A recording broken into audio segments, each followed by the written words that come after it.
और अब आपके लिए एक बेहद जरूरी खबर, आपको सचेत करने के लिए। उपन्यासकार मशहूर जो हैं अगाथा क्रिस्टी, उनकी एक बात बहुत मशहूर हुई, वो ये कि अपराधी अक्सर पुलिस से एक कदम आगे चलता है। दरअसल इन दिनों साइबर फ्रॉड से जुड़ी ऐसी तमाम घटनाएं सामने आ रही हैं, जैसे अगाथा क्रिस्टी की बात सही साबित हो रही है। आपको हम जबलपुर से आई एक खबर दिखाने जा रहे हैं।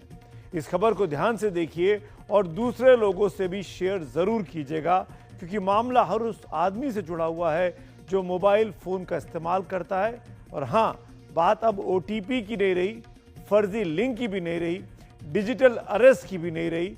खतरा इस बार बिल्कुल नया और हैरान कर देने वाला है, और चांसेस बहुत ज्यादा हैं कि इसके चक्कर में आप पड़ सकते हैं। रिपोर्ट देखिए।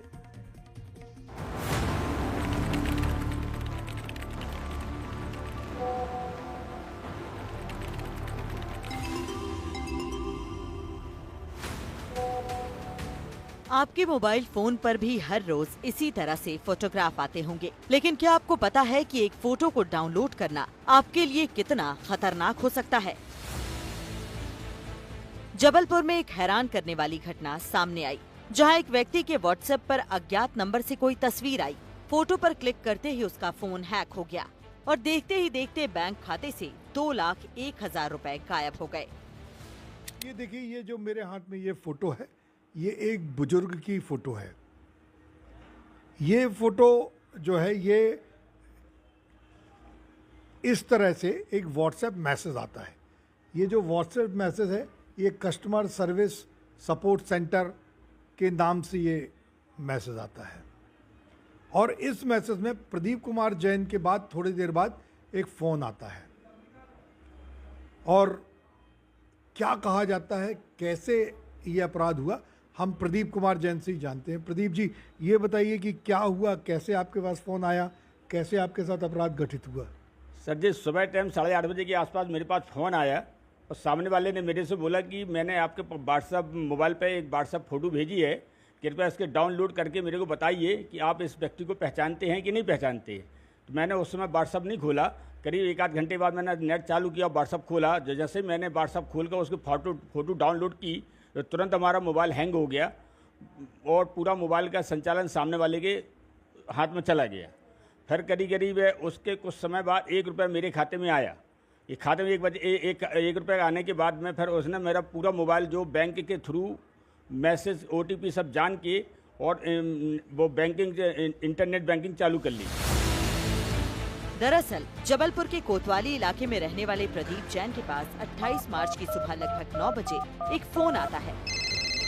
प्रदीप जैन के मोबाइल स्क्रीन पर एक नंबर 9827832213 से कॉल आती है, यानी उन्हें फोन करने वाला एक अनजान शख्स होता है। कॉलर इसी के साथ व्हाट्सएप पर एक बुजुर्ग की तस्वीर भेजकर पूछता है कि क्या आप इन्हें पहचानते हैं। प्रदीप जैन इस कॉल को नजरअंदाज करते हैं, लेकिन फोन काटने के बाद वो व्हाट्सएप पर मिली तस्वीर को देखने के लिए उसे डाउनलोड कर लेते हैं। यही वो तस्वीर है जो प्रदीप जैन को व्हाट्सएप पर भेजी गई थी, और इसे डाउनलोड करते ही प्रदीप के फोन में अपने आप कस्टमर सपोर्ट नाम का एक ऐप डाउनलोड हो जाता है। इसी के साथ प्रदीप जैन का मोबाइल हैक हो जाता है और उनके मोबाइल का बैंकिंग ऐप भी साइबर ठगों के कब्जे में आ जाता है। दोपहर होते होते प्रदीप जैन के पास कैनरा बैंक से मैसेज आया कि उनके खाते में 1 रुपया क्रेडिट होता है और कुछ ही मिनटों बाद 1 लाख रुपए निकाल लिए जाते हैं। इसके पहले कि प्रदीप जैन कुछ समझ पाते, उनके खाते से फिर से 1,01,000 रुपए निकाल लिए जाते हैं। पहले ओटीपी आता था, ओटीपी से आदमी क्या है, अब अवेयर हो गया, लिंक आने लगी, अब लिंक से भी अवेयर हो गया है, तो अब वो फ़ोटो में अपनी लिंक छुपा के भेज रहा है, स्टेनोग्राफी कहते हैं जिसको।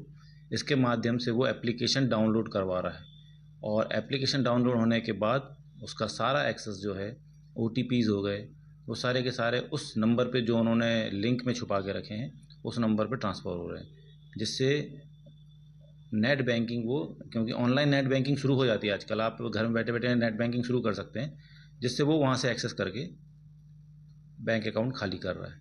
तो ये तो अब नया तरीका ही कहेंगे, क्योंकि ये तो सिर्फ जो एक्सपर्ट थे उन्हीं को पता था। ये अब फ्रॉडस्टर को ही पता हो गया, तो इसका नाजायज़ फ़ायदा उठा रहा है। तो अब तो ये भी बोलना पड़ेगा कि अब किसी भी फ़ोटो को डाउनलोड ना करें, अनजान व्यक्ति के द्वारा भेजी गई किसी भी फ़ोटो को व्हाट्सएप को डाउनलोड ना करें। आपका बैंक अकाउंट हैक होने की पूरे चांसेस हैं। प्रदीप जैन ने बैंक जाकर खाता चेक किया तो 2,01,000 रुपए गायब थे। बैंक रिकॉर्ड से पता चला कि ये रकम IBIBF नाम के खाते में ट्रांसफर हुई, जो हाल ही में हैदराबाद के कैनरा बैंक में खोला गया था।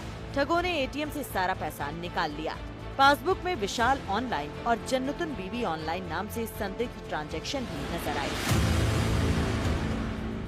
आपको आगे बताएंगे कि साइबर सेल के अधिकारी जिस स्टेगनोग्राफी तकनीक के बारे में बात कर रहे हैं वो क्या है, लेकिन पहले ये समझिए कि मोबाइल पर किसी अनजान फोटो या अनजान नंबर से मिली तस्वीर को डाउनलोड करना कितना खतरनाक हो सकता है।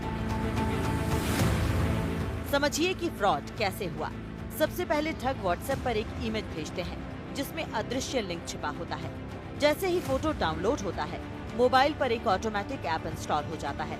इस ऐप के जरिए ठग OTP और दूसरी जानकारी चुरा लेते हैं, यानी पूरे मोबाइल का एक्सेस दूर बैठे अपराधी के पास चला जाता है और आपके मोबाइल पर आने वाला OTP भी उसके हाथ में पहुंचता है। इसी के साथ नेट बैंकिंग के जरिए आपके पैसे कहीं और ट्रांसफर हो जाते हैं। दरअसल साइबर फ्रॉड के लिए अब धोखे से OTP हासिल करने या लिंक डाउनलोड कराने से आगे की तकनीक इस्तेमाल हो रही है, जिसे स्टेगनोग्राफी कहते हैं। स्टेगनोग्राफी का मतलब है किसी लिंक को किसी और संदेश में छिपा देना ताकि उसका पता न चल सके। लिंक को छिपाने के लिए फोटो की जगह कोई टेक्स्ट या वीडियो या ऑडियो का भी इस्तेमाल किया जा सकता है। इसलिए मोबाइल पर कोई फोटो, वीडियो या ऑडियो आए तो सोच समझकर डाउनलोड करें।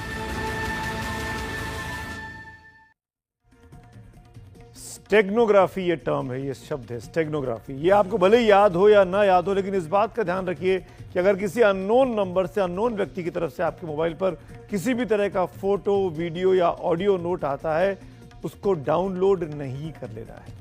तमाम सुरक्षा नियम सख्ती के बावजूद साइबर अपराध रुक नहीं रहे हैं, तो ऐसे में क्या करें? कम से कम इतना तो कर ही सकते हैं कि खुद से सावधान रहें, सतर्क रहें। हमने साइबर सुरक्षा से जुड़े एक अधिकारी से पूछा कि आम लोग ऐसी क्या सावधानी बरतें कि साइबर फ्रॉड से वो बचे रहें। आप भी नोट कर लीजिए इस जानकारी को। व्हाट्सएप या हमारे किसी भी नंबर पे कोई भी अननोन नंबर से अगर कोई चीज़ आती है, मैसेज है, फ़ोटो है, वीडियोस है, तो पहली चीज़ तो हमें उसको डाउनलोड नहीं करना चाहिए यदि वो अननोन नंबर है तो। दूसरा, अगर हम उसको देख रहे हैं तो उसको देखें कि वो उसकी जो साइज़ है, जो जैसे फ़ोटो है तो उसकी साइज़ अधिकतम 1 MB या KB में होगी, बहुत ज़्यादा उसकी साइज़ नहीं होती है। लेकिन अगर उसके साथ में कोई फाइल है, अटैच है, जिसके थ्रू आपके मोबाइल को या आपके टेक्स्ट को हैक किया जा सकता है, तो उसका साइज़ जनरली बड़ा होगा। तो ये देख के भी हम समझ सकते हैं कि वो इसमें जो है गड़बड़ी है या हम इसको डाउनलोड नहीं करना चाहिए। और इसके साथ ही जिसमें हम अपने रेगुलर्स व्हाट्सएप और सोशल मीडिया अकाउंट्स यूज करते हैं, जिस नंबर के साथ में, जिस फ़ोन के साथ में, तो हमें अपने नेट बैंकिंग या बैंक से रिलेटेड जो भी हमारा नंबर लिंक है उसको एक अलग फ़ोन में रखना चाहिए। उससे अगर हमारे टेक्स्ट वगैरह आते हैं, अगर हमारे कोई व्हाट्सएप के थ्रू या किसी भी ऐसे माध्यम से कभी हमारे फ़ोन का एक्सेस ले भी लेता है तो उसको टेक्स्ट नहीं मिलेंगे। इस केस में भी यही हुआ कि उन्होंने जो फ़ोटोज़ डाउनलोड की, उसमें एक फ़ाइल है, APK फाइल, जिसके माध्यम से सामने वाले को उनके फ़ोन का एक्सेस मिल गया कुछ देर के लिए, और उसने जो है उनके नंबर पे आने वाले बैंक से जो OTP हैं वो शायद उनको मिल गए। या किसी भी फाइनेंशियल इंस्टीट्यूट से, बैंक से, SEBI से, ED से, CBI से, कहीं से भी ऐसा कोई बोलता है और फ़ोन के थ्रू आपसे कोई जानकारी मांगता है तो वो बिल्कुल भी हमें नहीं देना है। कोई भी बैंक जो है कभी भी किसी भी कस्टमर की उसकी पर्सनल डिटेल्स और ये OTP, उसका नाम या उसकी व्यक्तिगत जानकारी, ऐसी कोई भी चीज़ें कोई भी बैंक फ़ोन के थ्रू नहीं मांगता है। इसी प्रकार से अन्य जो संस्थाएं हैं जो एक्सेस करती हैं, कोई भी संस्था आपसे फ़ोन के माध्यम से या व्हाट्सएप के माध्यम से कभी कोई जानकारी नहीं मांगती है, ना उसमें देने चाहिए। यदि ऐसा किसी को कॉल आता है या ऐसा कोई मेल या कोई ऐसा व्हाट्सएप आता है तो उस पर आप डाउट करिए और उसके बाद उसको क्लियर करिए अपने रिलेटेड थाना या अपने क्षेत्र में जहाँ भी थाने में रहते हैं वहाँ जाके आप पता कर सकते हैं। और इसके अलावा साइबर से रिलेटेड आपको कोई डाउट है या कोई वो है तो कंप्लेन भी है 1930 NCPR पोर्टल में भी जाकर आप देख सकते हैं।